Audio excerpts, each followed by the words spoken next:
بسم اللہ الرحمن الرحیم نحمدہ ونصلی علی رسولہ الکریم اما بعد۔ سورہ احزاب تراویح میں تلاوت کی گئی۔ اس سورت کے آغاز میں اللہ رب العزت نے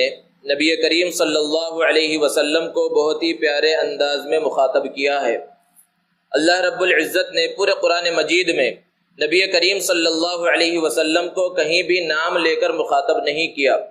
جبکہ دیگر انبیاء کرام علیہم الصلاۃ والسلام کو اللہ رب العزت نے نام لے کر مخاطب کیا ہے، جیسے کہ یا موسیٰ، یا عیسیٰ، یا لوط، یا نوح، یا ہود، مختلف مقامات پر آیا ہے۔ لیکن آپ قرآن مجید کو پڑھیں گے تو پتہ چلے گا کہ کہیں بھی یا محمد کہہ کر اللہ رب العزت نے نبی صلی اللہ علیہ وسلم کو نہیں پکارا۔ جہاں بھی پکارا آپ کو صفات کے ساتھ پکارا ہے، جیسے کہ یہاں پر بہت ہی پیارے انداز میں اللہ رب العزت نے ارشاد فرمایا یا ایھا النبی، کہ اے نبی صلی اللہ علیہ وسلم۔ سب سے پہلا حکم دیا اللہ نے اتق اللہ، اللہ سے ڈریے، ولا تطع الکافرین والمنافقین، حالات کیسے بھی آ جائیں کافروں اور منافقوں کی بات کو مت مانیے۔ آگے اور ایک حکم اللہ نے دیا واتبع ما یوحی الیک من ربک، آپ کے رب کی جانب سے آپ کی جانب جو وحی کی جا رہی ہے اس کی اتباع کیجیے۔ اور آگے ایک حکم اللہ نے بیان فرمایا وتوکل علی اللہ، اور اللہ پر بھروسہ رکھیے۔ اس کے بعد اللہ رب العزت نے کفار مکہ کے درمیان چند غلط باتیں پھیلی ہوئی تھی، اس کی تردید فرمائی ہے۔ سب سے پہلی بات کی تردید فرمائی، اس کا تعلق اگرچہ کسی شرعی مسئلے سے نہیں تھا، لیکن چونکہ ان کے درمیان یہ بات پھیلی ہوئی تھی اور غلط انداز میں پھیلی ہوئی تھی، اس لیے اللہ رب العزت نے اس کو بیان فرمایا۔ کفار مکہ جب کسی شخص کو بہت زیادہ عقل مند دیکھتے تھے اور سمجھتے تھے کہ یہ بہت زیادہ ہوشیار ہے، تو اس کے بارے میں یہ کہا کرتے تھے کہ اللہ نے اس کے سینے کے اندر دو دل رکھے ہیں۔ اللہ رب العزت نے اس کی تردید فرمائی اور ارشاد فرمایا ما جعل اللہ لرجل من قلبین فی جوفہ، کہ اللہ رب العزت نے کسی بھی انسان کے سینے کے اندر دو دل نہیں بنائے۔ اور دوسری غلط بات جو ان کے درمیان پھیلی ہوئی تھی وہ تھی زہار کا مسئلہ تھا، کہ کوئی بھی آدمی اپنی بیوی کو کسی بھی وجہ سے اپنی ماں کے مشابہ قرار دے دیتا اور کہہ دیتا انت علیہ کظہر امی، کہ تو میرے اوپر میری ماں کی پشت کی طرح ہے، کہ جیسے کہ ایک انسان کے اوپر اس کی ماں حرام ہوتی ہے، ایسے ہی اپنی بیوی کو حرام قرار دے دیتا اور اس سے الگ ہو جاتا تھا۔ اللہ رب العزت نے بیان فرمایا کہ اس کی کوئی حقیقت نہیں ہے، لیکن اس کا یہ مطلب نہیں ہے کہ جو چاہے اس طرح زہار کرتا ہوا پھرے۔ اس لیے اللہ رب العزت نے اس کی سزا کو متعین فرمایا، اس کا کفارہ متعین فرمایا، جو آگے سورہ مجادلہ کے اندر آ رہا ہے۔ اس کے بعد تیسری غلط چیز جو کفار مکہ مشرکین مکہ کے درمیان رائج تھی وہ یہ تھی کہ وہ اپنے منہ بولے بیٹے کو حقیقی بیٹے کا درجہ دیا کرتے تھے، اور جو لے پالک ہوتا تھا، منہ بولا بیٹا ہوتا تھا، اس کو اس کے اصلی باپ کے نام کے بجائے اپنی طرف نسبت کر کے اس کو پکارا کرتے تھے۔ اللہ رب العزت نے ارشاد فرمایا کہ یہ چیز غلط ہے، ادعوہم لآبائہم هو اقسط عند اللہ، کہ جو منہ بولے بیٹے ہیں ان کو ان کے اصلی باپ کے نام سے ہی پکارو۔ یہ سخت انداز میں اللہ رب العزت نے بیان فرمایا۔ حضور اکرم صلی اللہ علیہ وسلم کے منہ بولے بیٹے تھے حضرت زید ابن حارثہ رضی اللہ تعالی عنہ۔ اللہ کے رسول صلی اللہ علیہ وسلم نے ان کو بیٹا بنا لیا تھا، اور سارے صحابہ کرام رضوان اللہ تعالی علیہم اجمعین انہیں زید ابن حارثہ کے بجائے زید ابن محمد ہی کہا کرتے تھے، اور ان کی یہ خصوصیت تھی، ایک بہت بڑا مقام و مرتبہ اور نسبت ان کے ساتھ لگی ہوئی تھی کہ محمد صلی اللہ علیہ وسلم کی جانب وہ منسوب کیے جا رہے تھے۔ جب یہ آیت کریمہ نازل ہوئی تو نبی کریم صلی اللہ علیہ وسلم نے منع فرما دیا، اور صحابہ کرام نے بھی زید ابن محمد کہنا بند کر دیا۔ تو اس سے حضرت زید ابن حارثہ رضی اللہ تعالی عنہ کو تکلیف پہنچی۔ پورے قرآن مجید میں اللہ رب العزت نے کسی بھی صحابی کا اصلی نام بیان نہیں فرمایا۔ صحابہ کے تذکرے سے تو قرآن مجید بھرا پڑا ہے، لیکن ان کی صفات کے ساتھ آیا ہے۔ اصلی نام صرف اور صرف اسی سورہ احزاب میں حضرت زید ابن حارثہ رضی اللہ تعالی عنہ کا آیا ہے۔ مفسرین نے اس کی وجہ اور حکمت یہ بیان فرمائی کہ ان کے ساتھ ایک بڑی نسبت حضور اکرم صلی اللہ علیہ وسلم کی لگی ہوئی تھی۔ جب اس کو ختم کر دیا گیا اور منع کر دیا گیا کہ زید ابن محمد نہ کہا جائے، تو اللہ رب العزت نے اس کے بدلے میں ان کا تذکرہ قرآن مجید کے اندر فرمایا کہ جب بھی کوئی بھی مسلمان قرآن مجید کی تلاوت کرے گا اور یہاں پر پہنچے گا تو حضرت زید ابن حارثہ رضی اللہ تعالی عنہ کا نام بھی لے گا، اور ان کا نام بھی اسی مسئلے کے تحت اللہ رب العزت نے ذکر کیا ہے۔ حضرت زید بن حارثہ رضی اللہ تعالی عنہ کا نکاح اللہ کے رسول صلی اللہ علیہ وسلم نے اپنی پھوپھی زاد بہن حضرت زینب بنت جحش رضی اللہ تعالی عنہا سے فرما دیا تھا۔ دونوں کا نباہ آپس میں نہ ہو سکا اور حضرت زید بن حارثہ رضی اللہ تعالی عنہ نے کچھ دنوں کے بعد طلاق دے دی۔ اللہ رب العزت کی جانب سے حکم آیا حضور اکرم صلی اللہ علیہ وسلم کو کہ ان کے طلاق دینے کے بعد آپ زینب بنت جحش رضی اللہ تعالی عنہا سے نکاح کر لیں، لیکن اللہ کے رسول صلی اللہ علیہ وسلم اس میں پسو پیش کر رہے تھے، آگے پیچھے ہو رہے تھے، اور اس کی وجہ یہی تھی کہ اس زمانے کے اندر زمانے جاہلیت میں اپنے بیٹے کی بیوی سے نکاح کرنا معیوب سمجھا جاتا تھا، اور حقیقی بیٹے کی بیوی سے نکاح کرنا کسی بھی طرح درست نہیں ہے، نہ اسلام میں نہ دوسرے مذاہب کے اندر۔ لیکن منہ بولے بیٹے کی بیوی سے نکاح کرنے میں کوئی بھی حرج نہیں ہے اسلام کے اندر، اور حضرت زید بن حارثہ رضی اللہ تعالی عنہ کے طلاق دینے کے بعد حضرت زینب بنت جحش سے اللہ کے رسول صلی اللہ علیہ وسلم کا جو نکاح کروایا گیا، اس کی حکمت یہی تھی تاکہ لوگوں کو پتہ چل جائے کہ منہ بولا بیٹا کبھی بھی اصلی بیٹے کے درجے میں نہیں ہو سکتا۔ اور اللہ رب العزت نے بیان فرمایا زوجنا، کہا کہ ہم نے حضرت زینب بنت جحش سے آپ کا نکاح کرا دیا ہے۔ یہ حضرت زینب بنت جحش کی خصوصیت تھی کہ اللہ رب العزت نے ان کی جانب خود نکاح کی نسبت بیان فرمائی ہے۔ پھر اس صورت کے اندر جیسا کہ نام سے ہی واضح ہے، اللہ رب العزت نے غزوہ احزاب کا تذکرہ فرمایا۔ احزاب حزب کی جمع ہے جس کے معنی ہے جماعت، مختلف جماعتیں مل کر۔ غزوہ بدر اور غزوہ احد کے بعد یہ غزوہ احزاب واقع ہوا۔ انہوں نے مدینے کے اوپر حملہ بولا، اور یہودیوں نے جو مدینۃ المنورہ کے اندر رہتے تھے انہوں نے اندرونی طور پر کفار مکہ اور دیگر قبیلوں کا ساتھ دیا۔ انہوں نے 15,000 کا ایک مضبوط لشکر تیار کیا اور مدینۃ المنورہ کے پاس وہ لوگ آ گئے۔ اللہ کے رسول صلی اللہ علیہ وسلم نے حضرت سلمان فارسی رضی اللہ تعالی عنہ کے مشورے سے مدینۃ المنورہ کے 3 جانب خندق کھدوائی، اسی وجہ سے اس غزوے کا نام غزوہ خندق بھی ہے، اور کئی دنوں تک یہ غزوہ چلا۔ اللہ کے رسول صلی اللہ علیہ وسلم سخت پریشانی کے حالت میں تھے، بھوک کی حالت میں تھے، صحابہ کرام پریشانی کے عالم میں ہیں، سخت سردی کا موسم ہے، اور اس حالت میں خندق کے پاس سارے مسلمان نگرانی کر رہے ہیں۔ منافقین جو ہیں وہ بھی دکھاوے کے واسطے وہاں پر موجود ہیں، لیکن اللہ کے رسول صلی اللہ علیہ وسلم کے پاس وہ آ رہے ہیں اور مختلف طرح کے عذر پیش کر رہے ہیں۔ چند عذر اللہ کے رسول صلی اللہ علیہ وسلم کے پاس انہوں نے اس طرح کے پیش کیے جس کو قرآن نے بیان کیا کہ ان بیوتنا عورا، ہمارے گھر کھلے ہوئے ہیں، عورتیں اکیلی ہیں، ان کے اوپر کہیں سے حملہ ہو سکتا ہے۔ حالانکہ کوئی ڈر حملے کا تھا ہی نہیں، سارے مرد تو یہاں پر موجود تھے، لیکن چونکہ وہ غزوے میں وہ جنگ میں شرکت ہی نہیں کرنا چاہتے تھے، اللہ کے رسول صلی اللہ علیہ وسلم نے اجازت دی، اور صحابہ کرام رضوان اللہ تعالی علیہ مجمعین ثابت قدمی کے ساتھ ہر غزوے کی طرح یہاں پر بھی ثابت قدم رہے، اور اللہ رب العزت نے اس کے اندر عظیم فتح مسلمانوں کو نصیب فرمائی۔ اس کے بعد اللہ رب العزت نے ازواج مطہرات کو یہ ایک حکم دیا اور فرمایا یا نساء النبی لستن کاحد من النساء، کہ اے نبی صلی اللہ علیہ وسلم کی ازواج تم عام عورتوں کی طرح نہیں ہو۔ ان اتقیتن فلا تخضعن بالقول، اگر تم تقوی اختیار کرو تو کسی سے اگر بات کرنے کی نوبت آئے تو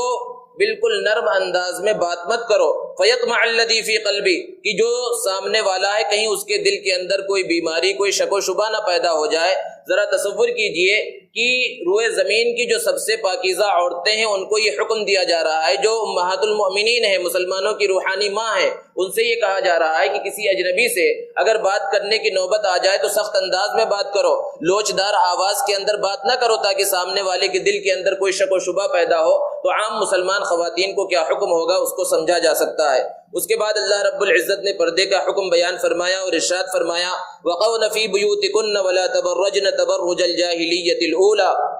کہ اپنے گھروں میں ٹھہری رہو اور جاہلیت کی طرح اپنی زینت کو دکھاتی ہوئی مت پھرو۔ وَأَقِمْنَ الصَّلَاةَ وَآتِينَ الزَّكَاةَ وَأَطِعْنَ اللَّهَ وَرَسُولَهُ، اور نماز قائم کرو، زکوٰۃ ادا کرو، اور اللہ اور اس کے رسول کی اطاعت کرو۔ اس کے بعد اللہ رب العزت نے اسی صورت کے اندر وہ عظیم آیت کریمہ بھی نازل فرمائی جس کے اندر 10 صفات کو اللہ نے بیان فرمایا ہے کہ یہ 10 صفات اگر کسی مسلمان مرد کے اندر پیدا ہو جائیں، کسی مسلمان عورت کے اندر پیدا ہو جائیں تو اللہ رب العزت نے ان کی کامیابی کا وعدہ فرمایا ہے۔ اسلام کے اندر ایسا نہیں ہے کہ صرف مردوں کو خصوصیات ملی ہوئی ہوں کہ وہ بڑے مقامات اور مرتبے کو حاصل کر سکتے ہیں اور عورتیں حاصل نہیں کر سکتی، ایسا کوئی فرق اللہ رب العزت نے نہیں فرمایا۔ یہاں پر اللہ نے وہ جو 10 صفات بیان فرمائی ہیں، ارشاد فرمایا ان المسلمین والمسلمات، کہ سب سے پہلی صفت اسلام ایمان اور اطاعت، سچ بولنا، صبر کرنا، عاجزی اختیار کرنا، صدقہ دینا، روزہ رکھنا اور اپنی شرمگاہوں کی حفاظت کرنا اور اللہ کا ذکر کرنا، یہ 10 صفات ایسی ہیں کہ اگر کسی مرد اور عورت کے اندر پیدا ہو جائیں، اللہ نے ارشاد فرمایا اعد اللہ لہم مغفرۃ واجرا عظیما، کہ اللہ رب العزت نے ان کے لیے مغفرت اور بہت بڑا اجر تیار کر رکھا ہے۔ اس کے بعد اللہ رب العزت نے نبی کریم صلی اللہ علیہ وسلم کے خاتم النبیین ہونے کو بیان فرمایا اور ارشاد فرمایا ما کان محمد ابا احد من رجالکم، کہ محمد صلی اللہ علیہ وسلم تم میں سے مردوں میں سے کسی کے باپ نہیں ہے، آپ کی کوئی نرینہ اولاد نہیں تھی، ولکن رسول اللہ وخاتم النبیین، لیکن نبی صلی اللہ علیہ وسلم اللہ کے رسول ہیں اور خاتم النبیین ہیں۔ اس کے بعد اللہ رب العزت نے چند نکاح اور طلاق سے متعلق مسائل کو یہاں پر بیان فرمایا، اور پھر سورت کے آخر میں اللہ رب العزت نے قرآن مجید کی عظمت کو بیان فرماتے ہوئے ارشاد فرمایا کہ انا عرضنا الامانة على السماوات والارض والجبال فابین ان يحملنها واشفقن منها وحملها الانسان، کہ یہ جو امانت ہے قرآن کی عظیم امانت، پہلے ہم نے اس کو آسمانوں کے اوپر پیش کیا، زمین کے اوپر پیش کیا، پہاڑوں کے سامنے پیش کیا، تو انہوں نے اس کو قبول کرنے سے انکار کر دیا اور اس سے ڈر گئے، لیکن انسان کے سامنے اس قرآن مجید کو پیش کیا گیا تو اس نے اس کو اٹھا لیا۔ اب انسان کی ذمہ داری ہے کہ اس عظیم امانت کو پورا کرے اور جو حکم اور جو ذمہ داری اللہ رب العزت نے دیا ہے اس کو ادا کرے۔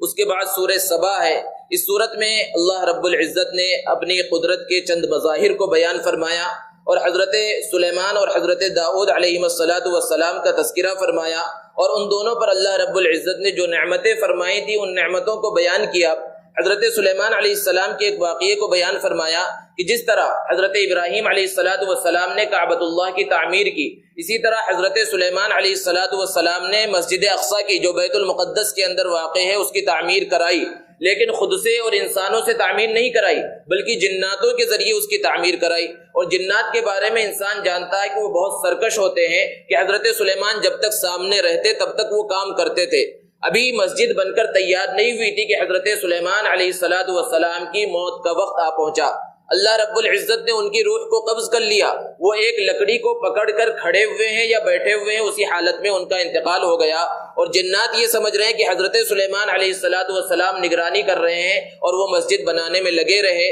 ایک طویل عرصے تک حضرت سلیمان علیہ السلام اسی لکڑی کے سہارے کھڑے یا بیٹھے رہے، روایتیں مختلف ہیں، یہاں تک کہ اللہ رب العزت نے بیان فرمایا کہ زمین کے کیڑوں نے یعنی دیمک نے اس لکڑی کو جس پر ٹیک لگائے ہوئے تھے آہستہ آہستہ کھا لیا، اور وہ لکڑی جب گر گئی تو حضرت سلیمان علیہ السلام بھی گر گئے۔ اس وقت جناتوں کو پتہ چلا کہ حضرت سلیمان علیہ السلام کا پہلے ہی انتقال ہو چکا تھا۔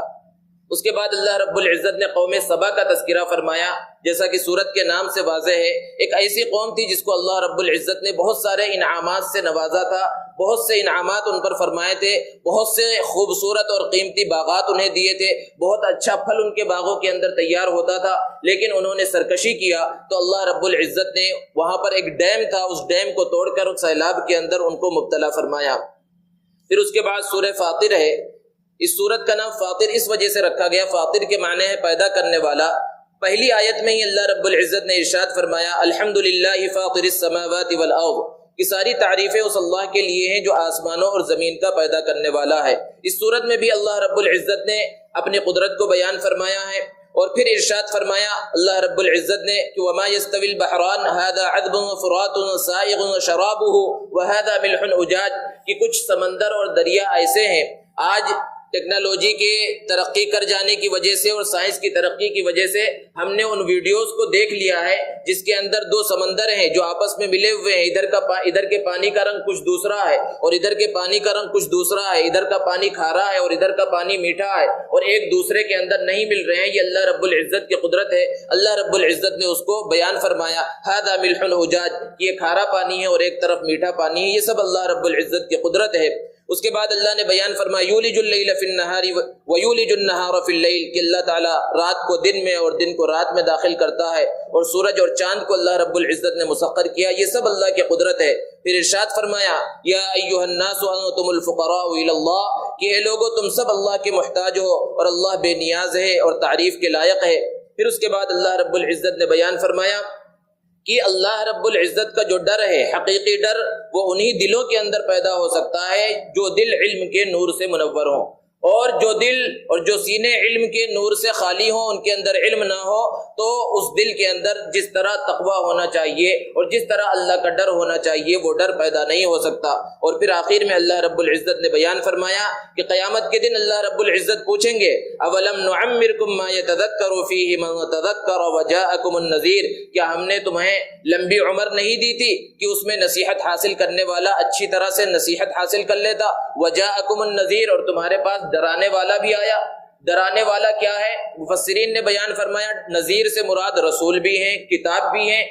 بعض مفسرین نے اس کی تفسیر کی کہ نذیر بہت ساری چیزیں ہیں، تمہاری شادی ہو گئی یہ ایک نذیر ہے کہ تم بڑے ہو گئے، اس کے بعد تمہارے بچے ہو گئے یہ بھی نذیر ہے، اب تو ڈرنا چاہیے، اس کے بعد تمہارے بالوں کے اندر سفیدی آ گئی، تمہارے پوتے اور نواسے ہو گئے، یہ سب نذیر ہیں کہ انسان اپنی پیدائش سے دور جا رہا ہے اور اپنی موت کے قریب جا رہا ہے، کبھی تو وہ نصیحت حاصل کرے اور اللہ رب العزت کی طرف رجوع کرے۔ اسی بات پر اللہ رب العزت نے اس سورت کا اختتام فرمایا ہے۔ اللہ تبارک و تعالیٰ سے دعا ہے کہ اللہ تبارک و تعالیٰ ہمیں قرآن مجید کو سمجھ کر پڑھنے کی توفیق عطا فرمائے۔ وآخر دعوانا الحمدللہ۔